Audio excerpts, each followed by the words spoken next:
నమస్తే, welcome to స్వతంత్ర. నేను మురళి. ముందుగా హెడ్లైన్స్ చూద్దాం. ఏపీ సర్కారుతో అంగన్వాడీల చర్చలు విఫలం. రేపు ఎమ్మెల్యేల ఇళ్ల ముట్టడికి పిలుపు.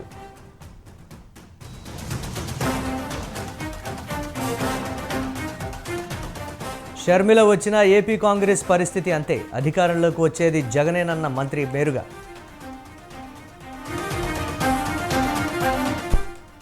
ఓటుకు బదులుగా ఓటీపీ అడుగుతున్నారు. టీడీపీపై మంత్రి కారుమూరి విమర్శలు.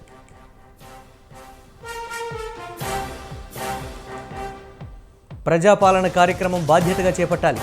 ఉమ్మడి నల్గొండ జిల్లాలో మంత్రి తుమ్మల సమీక్ష.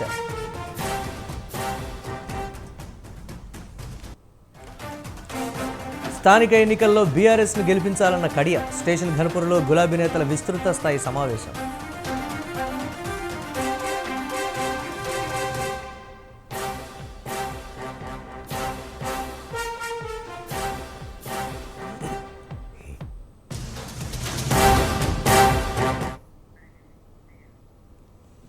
ఏపీ ప్రభుత్వంతో అంగన్వాడీల చర్చలు విఫలమయ్యాయి. 15 రోజుల నుంచి సమ్మె చేస్తున్న అంగన్వాడీలతో చర్చలు జరిపిన ప్రభుత్వం ఆందోళన విరమించాలని కోరింది.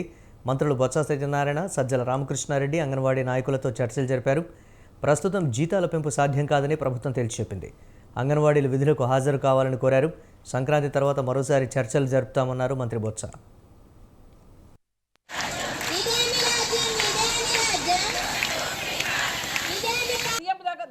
తీసుకెళ్లేదని అనేసి ఈరోజు చర్చల్లో తెలియజేయడం జరిగింది. పండగ పోతే మళ్ళీ చెప్తామని అన్నారు. పండగ పోయిన తర్వాత కూడా జీతాన్ని ఏమాత్రం పెంచే ప్రసక్తి లేదని చెప్పినారు. నెక్స్ట్ గవర్నమెంట్లో జీతం పెంచుతానన్నారు. కాబట్టి ఖచ్చితంగా కూడా మహిళలనే ఇది కూడా లేకుండా 15 రోజుల నుంచి నడి రోడ్లో ఉంటే మహిళలు అనేది పట్టించుకోకుండా ఈరోజు గవర్నమెంట్ ఈ రకంగా చేయడం చాలా శోచనీయం. ఈరోజు అంగన్వాడీ వర్కర్లు అంటే చాలా చిన్న చూపు చూసే పరిస్థితి ఉన్నది. మేము అది పెంచినాం, అది చేసినాం, ఇది చేసినాం అని చెప్తున్నారు. ఏమాత్రం కూడా వాళ్ళు చేసినవన్నీ కూడా చాలా లోపభూషణంగా ఉన్నాయి. ఈరోజు మట్టి ఖర్చులు అన్నారు, దాన్ని చేసిన పరిస్థితి లేదు. అదేవిధంగా ₹1,00,000 40,000 అన్నారు.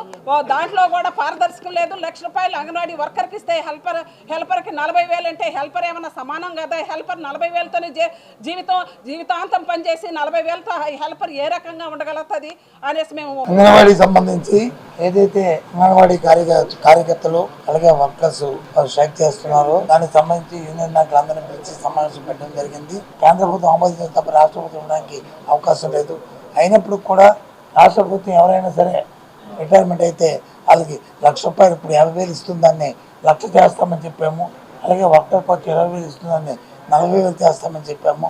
దానికి సంబంధించిన జీవోను కూడా ఇష్యూ చేయడం జరిగింది. అయితే వేతనం దగ్గరికి వచ్చినప్పుడు మాత్రం వాళ్ళని రిక్వెస్ట్ చేశాము, మీరు కొంత సమయం ఇవ్వండి, ప్రభుత్వానికి సమయం ఇస్తే తప్ప. ఆంధ్రప్రదేశ్ కాంగ్రెస్ పార్టీకి వైఎస్ షర్మిల వచ్చినా వైసీపీకి ఏమీ కాదని మంత్రి మేరుగా నాగార్జున ధీమా వ్యక్తం చేశారు. రాష్ట్రంలో మరోసారి వైసీపీ అధికారంలోకి రాబోతోందని ఆయన జోస్యం చెప్పారు. వైసీపీలో ఉద్యోగం పీకేసిన ప్రశాంత్ కిషోర్ చంద్రబాబును కలిసినంత మాత్రాన భయపడేది లేదన్నారు. బీహార్లో పార్టీ పెట్టి పాదయాత్రలు చేసిన ప్రశాంత్ కిషోర్ అక్కడ చేతులెత్తేశారని మేరుగా విమర్శించారు. 100 మంది పీకేలు వచ్చినా జగన్ ముందు బలాదూరని మేరుగా నాగార్జున వ్యాఖ్యానించారు. అది చేస్తాడని నమ్మకం ఈరోజు పరిపాలన సరళిలో ప్రజలకు అర్థమవుతుంది. కాబట్టి మాకు ఎవరు ఎటు వచ్చినా, షర్మిలమ్మ వచ్చినా, ఇంకోళ్ళు వచ్చినా ఈ పాదయాత్ర చేసిన వాడు కాళ్ళు పైకి ఎత్తి తల కిందకి పెట్టినా, వాళ్ళ బాబుతో ఏం చేసినా, పవన్ కళ్యాణ్ గారు గట్టిగా ఇంటికి వెళ్ళి కాళ్ళు దండం పెట్టుకుని ఆయన ముఖ్యమంత్రి అవుతారని తీసుకొచ్చి వాళ్ళకి అమ్మేసినా ఈ రాష్ట్రంలో వైఎస్ఆర్ కాంగ్రెస్ పార్టీ అధికారంలోకి రాబోతా ఉంది. అసలు మాకు భయం ఏంటి? మేము తీసేసిన వాడు ఎవరినో కలిస్తే, మా దగ్గర ఉద్యోగం చేసుకుని వెళ్ళి అడిగి వేరే వాడి దగ్గరికి వెళ్తే మాకు భయం ఏంటి? దాన్ని మీరు గోరండ కొండంతలుగా అడిగి రాయటం ఏంటి? ఎవరో వాళ్ళు పీకే, ఎవరో ఏందో పీకే. చంద్రబాబు చెప్పాడుగా, చంద్రబాబు మా దగ్గర అతను ఉద్యోగం చేసుకునేటప్పుడు డబ్బులు ఇచ్చి మా డబ్బులు తీసుకుని మాకు పనిచేసినప్పుడు చంద్రబాబు ఏం చెప్పాడో చెప్పాలని ముందు. మళ్ళీ నువ్వు కొనుక్కున్నావంటే నువ్వు ఆయన కొనుక్కుంటే మాకు భయమా?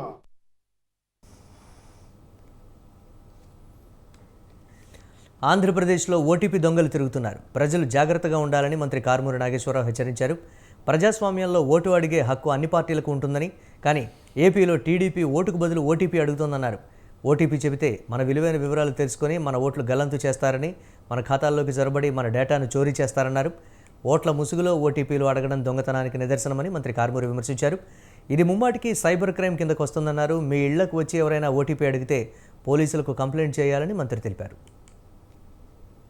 ఏ పార్టీ అయినా ఎవరైనా పెట్టుకోవచ్చు. ఇది ప్రజాస్వామ్య దేశం.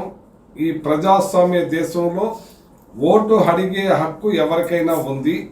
ఏ రకంగా అడగాలో ఆ రకంగా అడుగుతానికి కొన్ని పరిమితులు ఉన్నాయి. ఆ పరిమితులు లోబడి ఎవరైనా ప్రచారం చేసుకోవచ్చు. ఎన్ని రకాల పత్రికలైనా ముద్రించి పంచుకోవచ్చు.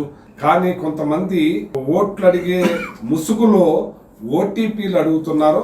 ఇది చట్టరీత్యా నేరం, సైబర్ క్రైమ్. ఇది ఎంచేతంటే ఒక ప్రజాస్వామ్యంలో అతని ఓటీపీలు అడిగేది ఒక కేంద్ర గవర్నమెంట్కి సంబంధించిన ఎంప్లాయీస్, ఒక రాష్ట్రానికి సంబంధించిన. ప్రజాపాలన కార్యక్రమాన్ని బాధ్యతగా నిర్వహించి ప్రభుత్వ లక్ష్యాన్ని నెరవేర్చాలని అధికారులను మంత్రి తుమ్మల నాగేశ్వరరావు ఆదేశించారు. ఈ నెల 28 నుంచి జనవరి 6 వరకు నిర్వహించే ప్రజాపాలన కార్యక్రమంలో ప్రతి ఒక్కరూ దరఖాస్తు స్వీకరించాలని మంత్రి సూచించారు. ఉమ్మడి నల్గొండ జిల్లా ప్రజాప్రతినిధులు అధికారులతో తుమ్మల ప్రజాపాలన కార్యక్రమం సన్నాహక సమావేశం నిర్వహించారు. 100 రోజుల్లో 6 గ్యారంటీలు అమలు చేస్తామని మంత్రి ఉత్తమ్ కుమార్ రెడ్డి చెప్పారు. అభయ హస్తం కింద 6 గ్యారంటీలలో 2 గ్యారంటీలు ప్రారంభించినట్లు మంత్రి కోమటిరెడ్డి తెలిపారు.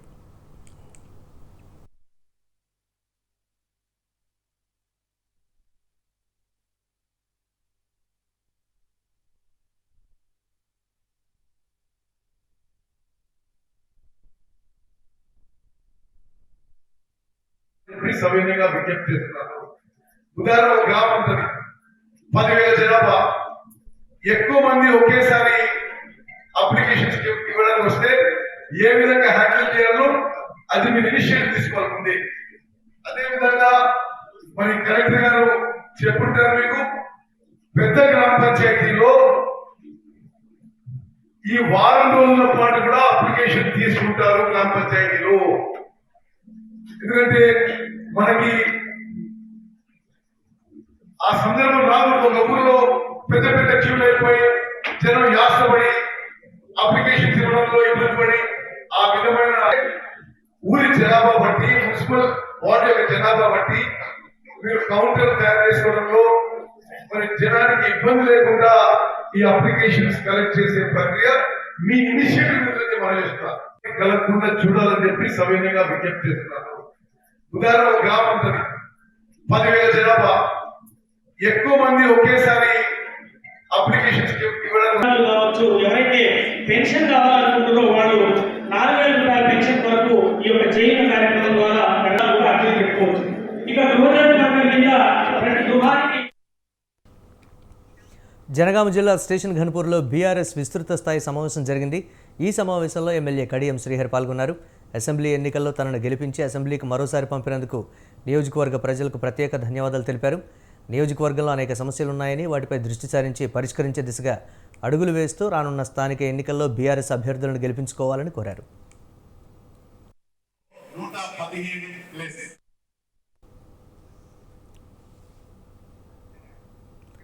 సెక్యులర్ పార్టీగా చెప్పుకునే బీఆర్ఎస్ సెల్ఫ్ గోల్ వేసుకుందా?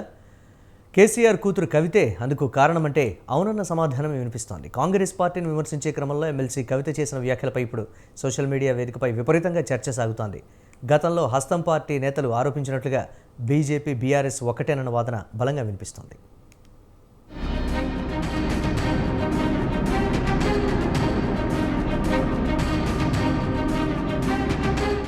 కాంగ్రెస్ పార్టీని విమర్శించబోయి తానే విమర్శల పాలైంది బీఆర్ఎస్. అవును, సనాతన ధర్మం, హిజాబ్ సహా పలు అంశాలపై తాజాగా స్పందించారు బీఆర్ఎస్ ఎమ్మెల్సీ కవిత. ఆయా విషయాల్లో ఇతర నేతల కామెంట్లపై స్పందించిన ఆమె కాంగ్రెస్ అగ్రనేత రాహుల్ గాంధీ ఎందుకు స్పందించలేదని ప్రశ్నించారు. ఇదే ఇప్పుడు బీఆర్ఎస్ కొంప ముంచినంత పనిచేసింది.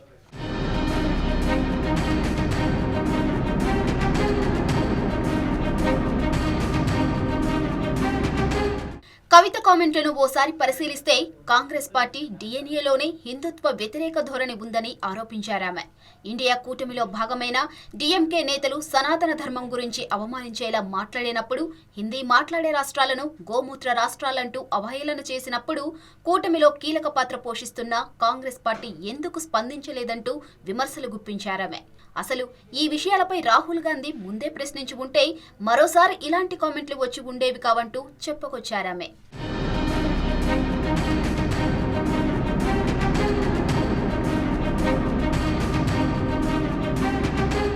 ఇక్కడే కల్వకుంట్ల కవిత సెల్ఫ్ గోల్ చేసుకున్నారన్న అభిప్రాయం సర్వత్రా వ్యక్తమవుతుంది. అన్ని మతాలు, కులాలు తమకు ఒకటేనని, తమది సెక్యులర్ పార్టీ అంటూ ఎప్పుడూ చెబుతుంది బీఆర్ఎస్. కానీ కవిత కామెంట్లను కాస్త విశ్లేషించి చూస్తే బీజేపీ అడుగుజాడల్లో ఆమె నడిచినట్లే కనిపిస్తుందన్న వాదన వినిపిస్తుంది. ఎందుకంటే కరుడు కట్టిన హిందుత్వానికి ప్రతీకగా తమ వాణిని బలంగా వినిపిస్తుంది కమలం పార్టీ. గతంలో మతతత్వ రాజకీయాలను విమర్శిస్తూ డీఎంకే నేతలు చేసిన వ్యాఖ్యలను బీఆర్ఎస్ నేతలు పరోక్షంగా సమర్థించారు కూడా. అయితే ఇప్పుడు అందుకు భిన్నంగా కవిత చేసిన వ్యాఖ్యలు చర్చనీయాంశంగా మారాయి. కవిత కామెంట్లు తాము బీజేపీ వెంటే ఉన్నామనే సంకేతాలు ఇచ్చినట్లే ఉన్నాయనే చర్చ సోషల్ మీడియాలో సాగుతుంది.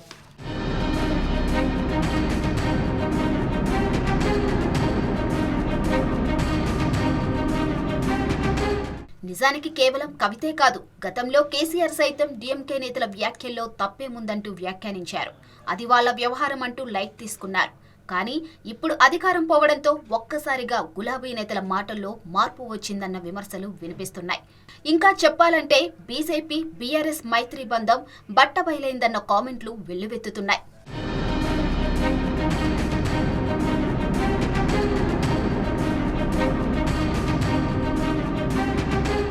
ఇక ఇదే అంశంపై తెలంగాణ అసెంబ్లీ ఎన్నికల ప్రచారం సమయంలోనూ రాహుల్ గాంధీ కీలక వ్యాఖ్యలు చేశారు.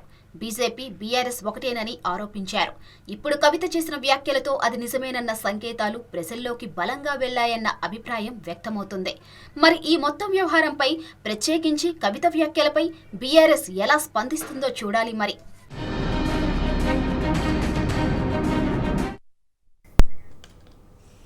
జగనన్న వదిలిన బాణం తిరిగి ఆయనపైకే ఎదురు తిరిగిందా?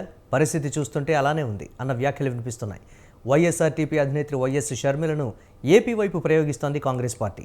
ఎన్నికల వేళ రాష్ట్ర పీసీసీ బాధ్యతలు అప్పగించాలనే యోచనలో హైకమాండ్ ఉన్నట్లు విస్తృతంగా ప్రచారం సాగుతోంది. మరి ఈ విషయంలో అధిష్టానం వ్యూహం ఏంటి?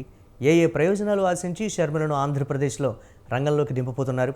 ఇదే ఇప్పుడు హాట్ టాపిక్గా మారింది.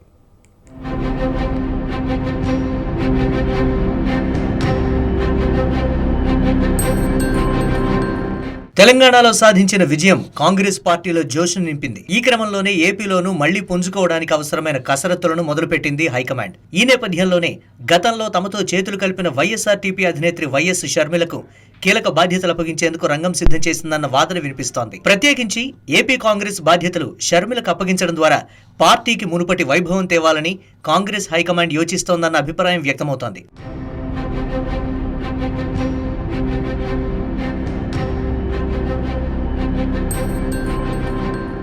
నిజానికి వైఎస్ఆర్టీపీ అధినేత్రిగా ఉన్న షర్మిల వైఎస్ జగన్ సొంత సోదరి. ఆయన జైలుకు వెళ్లిన సమయంలో జగనన్న వదిలిన బాణాన్నంటూ ఏపీ అంతటా తిరిగారామె. వైసీపీలో కీలకంగా మారారు. కానీ రాను ఇరువురి మధ్య దూరం పెరిగిందన్న ప్రచారం జోరుగా సాగింది. చివరకు తెలంగాణలో పార్టీ స్థాపించే వరకు వెళ్లారామె. అలాంటి షర్మిల కాంగ్రెస్ పార్టీ వైపు గత కొంతకాలంగా మొగ్గు చూపుతున్నారు. ప్రధానంగా కర్ణాటక ఎన్నికల్లో హస్తం పార్టీ విజయం సాధించడంపై డీకే శివకుమార్ను కలిసి అభినందించారామె. అప్పటి నుంచి కాంగ్రెస్ కు దగ్గరగా జరుగుతూ వస్తున్నారు షర్మిల. ఆ తర్వాత డీకే మధ్యవర్తిత్వంతో హైకమాండ్ పెద్దలు సోనియా, రాహుల్తో సమావేశమయ్యారు. చివరకు ఆ పార్టీతో పొత్తు అన్నారు. అనంతరం పరిణామాల్లో ఏకంగా విలీనం చేయబోతున్నారంటూ వార్తలొచ్చాయి. అయితే ఆ తర్వాత ఒంటరిగానే తెలంగాణ ఎన్నికల్లో పోటీ చేస్తామంటూ బాంబు పేల్చారు షర్మిల.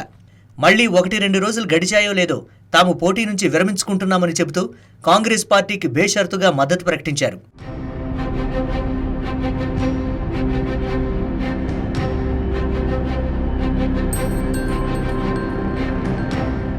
అయితే హైకమాండ్ షర్మిల మధ్య జరిగిన మంతనాల్లో ఆమె సేవలు ఏపీలో వినియోగించుకోవాలని ఆలోచిస్తున్నట్లుగా కాంగ్రెస్ పెద్దలు సూచనప్రాయంగా అప్పట్లోనే చెప్పారన్న వాదన వినిపించింది. ఈ క్రమంలోనే ఏపీ ఎన్నికలకు సమయం దగ్గర పడుతూ ఉండడంతో షర్మిలను రంగంలోకి దించేందుకు హస్తం పార్టీ సిద్ధమైందన్న ప్రచారం విస్తృతంగా సాగుతోంది. కాంగ్రెస్ పెద్దలు ఇలా షర్మిలను ఏపీ బరిలో దించేందుకు సిద్ధమవడం వెనుక పెద్ద కారణమే ఉంది. వైఎస్ రాజశేఖర రెడ్డి మరణం అనంతరం పరిణామాల్లో వైఎస్ జగన్ కాంగ్రెస్ పార్టీ నుంచి విడిపోయి వైసీపీ పేరుతో కొత్త పార్టీని స్థాపించారు. దీంతో కాంగ్రెస్ పార్టీ ఆంధ్రప్రదేశ్లో అడ్రస్ లేకుండా పోయింది.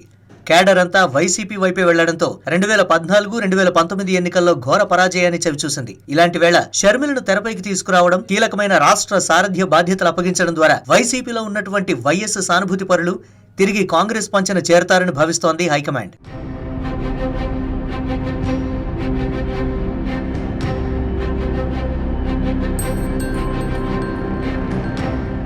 ఇలా ఎన్నో సమీకరణాలు పరిస్థితుల నేపథ్యంలో తెలంగాణలో విజయం సాధించి మంచి ఊపు మీదున్న హస్తం పార్టీ నేతలు ఇప్పుడు ఏపీపైనే పూర్తిగా ఫోకస్ పెట్టేందుకు సిద్ధమయ్యారు. ఇందులో భాగంగా బుధవారం ఏపీ కాంగ్రెస్ నేతలతో హస్తినలో కీలక చర్చలు జరపనున్నారు రాహుల్. ఈ సమావేశంలోనే పార్టీ ఆలోచనలు, రాష్ట్ర అసెంబ్లీతో పాటు లోక్సభ ఎన్నికల్లో అనుసరించాల్సిన వ్యూహంపై చర్చించనున్నారు. ఈ భేటీలోనే రాబోయే రోజుల్లో షర్మిల పోషించనున్న పాత్రపై హైకమాండ్ ఓ క్లారిటీ ఇచ్చే సూచనలు కనిపిస్తున్నాయి. ఇక షర్మిలకు రాష్ట్ర కాంగ్రెస్ బాధ్యతలు అప్పగిస్తారని జరుగుతున్న ప్రచారంపై స్పందించారు AP PCC chief Gidugu Rudraraju. Sharmila రాకను స్వాగతిస్తామని చెప్పిన ఆయన పార్టీ నిర్ణయం మేరకు నడుచుకుంటామని చెప్పుకొచ్చారు.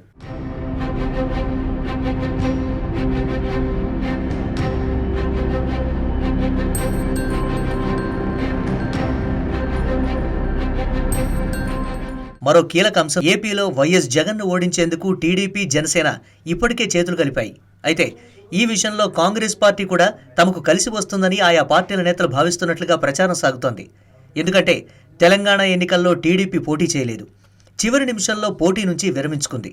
అయితే అంతర్గతంగా హస్తం పార్టీకి అనుకూలంగా టీడీపీ శ్రేణులు పనిచేశాయన్న వాదన ఉంది.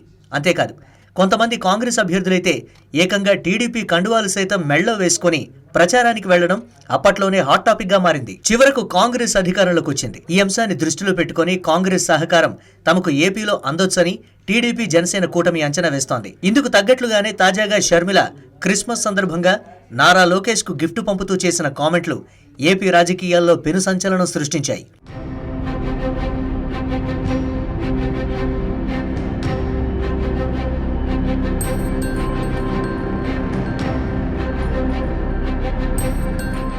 అటు టీడీపీ సైతం ఏపీ రాజకీయాల్లో జరుగుతున్న ప్రచారంపై స్పందించింది. ఇప్పటికే జగన్ పై రాష్ట్ర వ్యాప్తంగా అసంతృప్తి ఉందని, చివరకు కుటుంబ సభ్యులు సైతం ఆయనను నమ్మే పరిస్థితి లేదంటున్నారు తెలుగుదేశం నేతలు. సొంత తల్లికి, చెల్లికి ద్రోహం చేసేవాడు ఎవడని ఉంటాడా? ఈరోజు స్పష్టంగా కనపడతా ఉంది. చెల్లి ఎక్కడుంది? జగన్ విడిచి వదిలిపెట్టినటువంటి బాణం చెప్పుకొని తిరిగింది, పాదయాత్రలు చేసింది, బైబిల్ పట్టుకొని తిరిగింది, ఈయన కోసం ప్రార్థనలు చేశారు. ఎక్కడుంది ఇవాళ చెల్లి అని నేను అడుగుతా ఉన్నా. తల్లి పేరు పక్కన ఉండొచ్చు, కానీ చెల్లి పక్కనే ఉంది. తల్లిని కూడా భయంగా బతుకుతున్నటువంటి పరిస్థితి, తల్లి చెల్లి కూడా ఈయన పరిస్థితుల్లో. అది ఈయన ఉంటే ఈ రాష్ట్ర ప్రజలకే కాదు, సొంత కుటుంబ సభ్యులకు కూడా ఉన్నటువంటి ధైర్యం, స్థైర్యం ఇలా భయం నిండా బతుకుతా ఉన్నారు కుటుంబ సభ్యులు కూడా ఈ ముఖ్యమంత్రికి. మరి నిజంగానే కాంగ్రెస్ పార్టీ షర్మిలకు ఏపీ రాష్ట్ర కాంగ్రెస్ సారథ్య బాధ్యతలు అప్పగిస్తుందా? అలా చేస్తే వైఎస్ అభిమానుల పరిస్థితి ఏంటి? వాళ్లు మళ్లీ కాంగ్రెస్ పంచకు చేరతారా, లేక వైసీపీ అధినేత వెంటే ఉంటారా? ఈ విషయంలో జగన్ వైఖరి, వ్యూహం ఎలా ఉండబోతోంది? ఇదే ఇప్పుడు అత్యంత ఆసక్తి రేపుతోంది. పల్నాడు జిల్లా తీవ్ర ఉద్రిక్తత చోటు చేసుకుంది. కురజాల గ్రామంలోని పాత పాటేశ్వరమ్మ గ్రామదేవత తిరునాళ్ల సందర్భంగా వైసీపీ, టీడీపీ వర్గాల మధ్య అవగాహన జరిగింది. ఇరు వర్గాలు కర్రలతో పరస్పరం దాడి చేసుకున్నారు. ఇరు వర్గాల వారిని పోలీసులు చెదరగొట్టారు.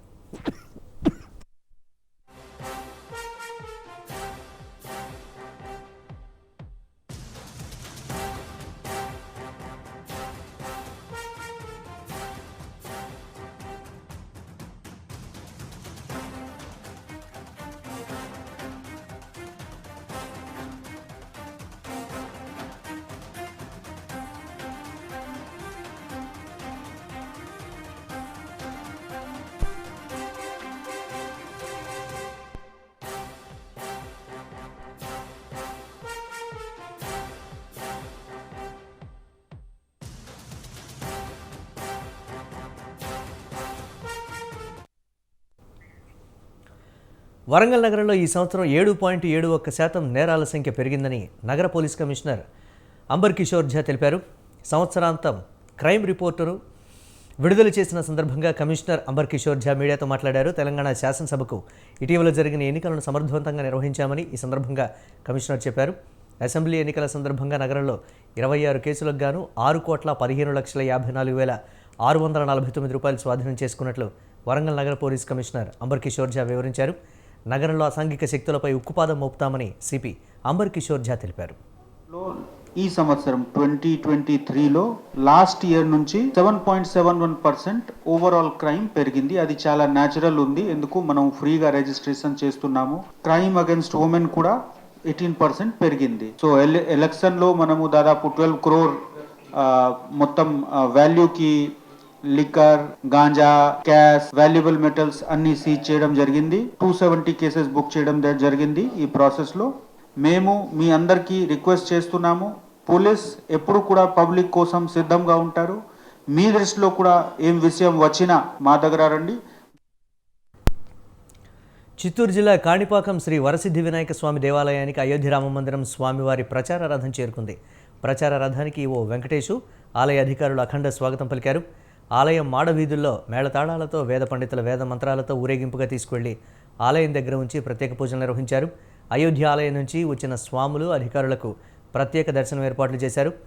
వినాయక స్వామివారి తీర్థప్రసాదాలు అందించారు. అయోధ్యలోని రామమందిరం జనవరి 22న ప్రారంభం కానున్న నేపథ్యంలో కాణిపాకం ఆలయం నుండి స్వామివారి అక్షంతలు, బావి తీర్థాన్ని అయోధ్య మందిరం అధికారులకు అందించారు.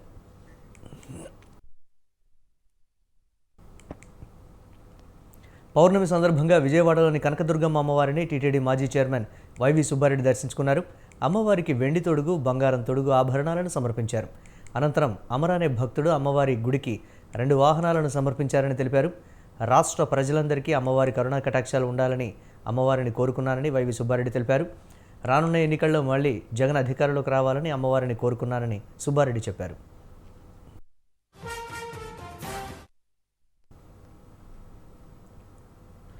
ప్రతిపక్ష నేతగా అనేక హామీలు ఇచ్చి అనేక వర్గాలను జగన్మోహన్ రెడ్డి మోసం చేశారని టీడీపీ నేతలు ఆరోపించారు.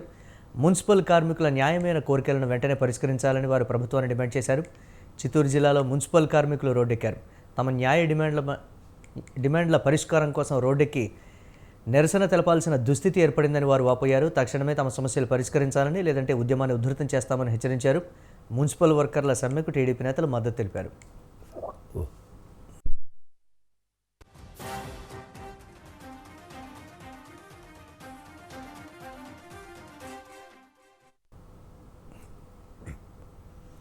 మేడ్చల్ జిల్లా సూరారం పోలీస్ స్టేషన్ పరిధిలో మహిళలను వేధిస్తున్న పోకిరికి స్థానికులు దేహశుద్ధి చేశారు.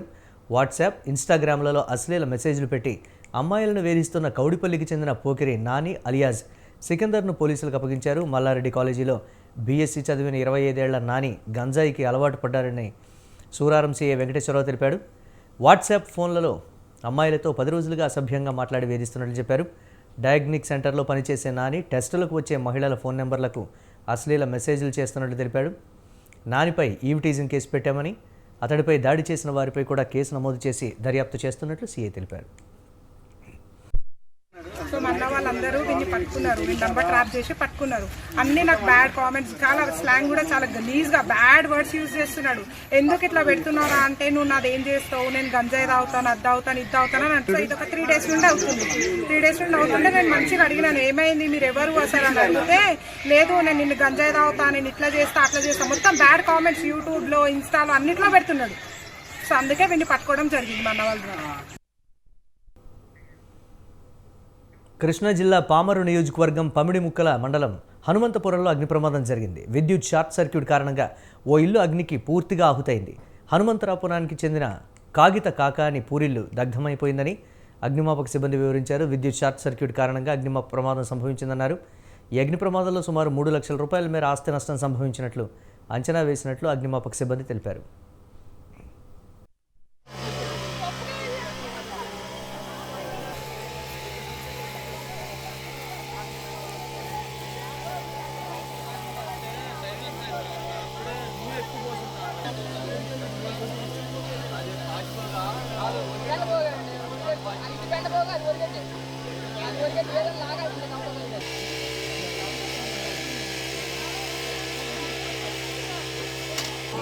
బీసీ గౌడ అంట అన్ని మొత్తం ఏం లేవు, మొత్తం అన్ని ఫైర్ అయిపోయింది.